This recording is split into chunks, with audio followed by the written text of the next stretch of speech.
Hey, this is Elena Collum, and I will be doing my fourth video response for the Module 5 questions that relate to Chapters 7 and 8 from our course textbook. So I'm going to start with question number 1, which asked about which of the 4 methods for a need assessment that I would choose and why.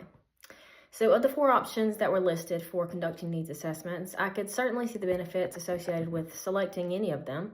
And I had a difficult time actually selecting just one answer choice for this question.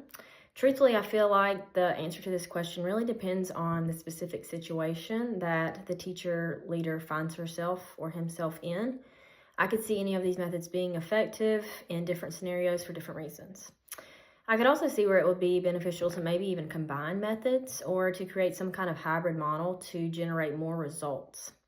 However, in a hypothetical situation in which I had to choose just one method for the needs assessment, I think I would choose the phone interview method just because it's an effective way to obtain detailed information in a concise manner. As a general rule, parents and teachers alike are just more likely to respond to a phone call or a text and are more willing to answer questions in this format as opposed to meeting face-to-face.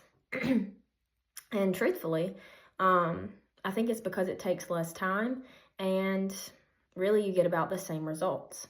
So I've conversed with colleagues and parents over the phone in the past, and I've typically not run into any issues with finding a time to schedule the phone interview.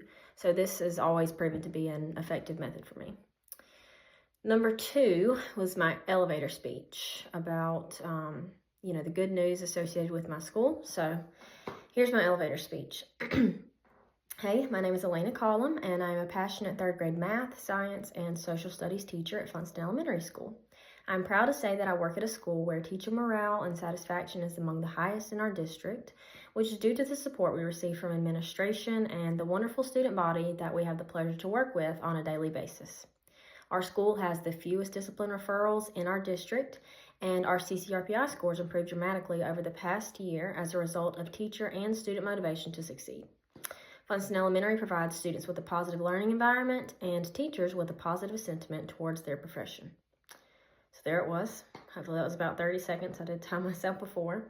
So I chose to highlight the positives of my school in my elevator speech because so many teachers are dissatisfied with where they work, and that translates to a more negative overall experience for students. Teacher satisfaction in the workplace plays a major role in the success of a school. I tied in the reference to our improved CCRPI scores because I feel that it was important to show how the positive culture at a school can improve scores for both students and teachers alike. So question number 3 had to do with Chapter 8. It says, what can your school or district leaders do to better support teachers and why? So in my opinion, the best way that school and district leaders can support teachers would be to offer them balanced autonomy in the classroom. I've heard it argued that the quality of teaching has actually declined in recent years, and I personally attribute this occurrence to teachers feeling like they don't have a voice in the planning process.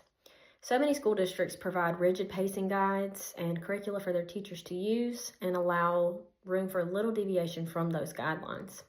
So when this happens, teachers become dispassionate about their career and often lose the ability to reason which strategies are best for supporting their students' learning.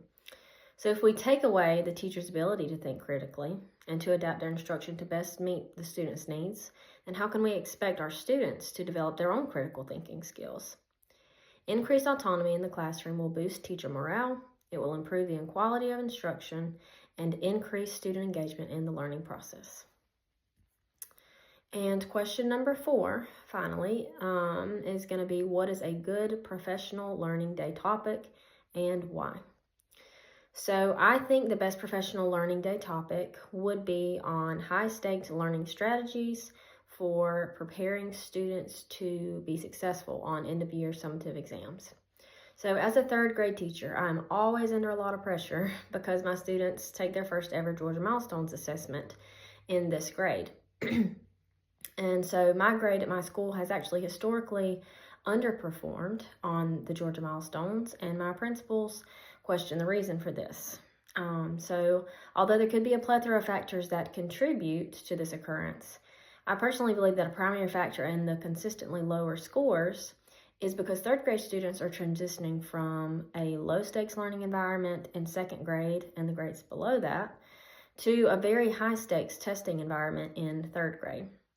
So I believe that if my school offered a professional learning day for all the grades to come together and to collaborate on ways that a high stakes learning environment could be created across the board, it would better prepare all students for success on cumulative exams.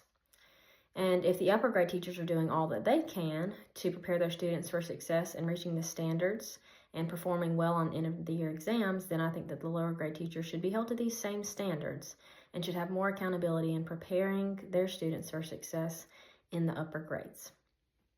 So that is all I had for today. I appreciate you for watching. Thank you.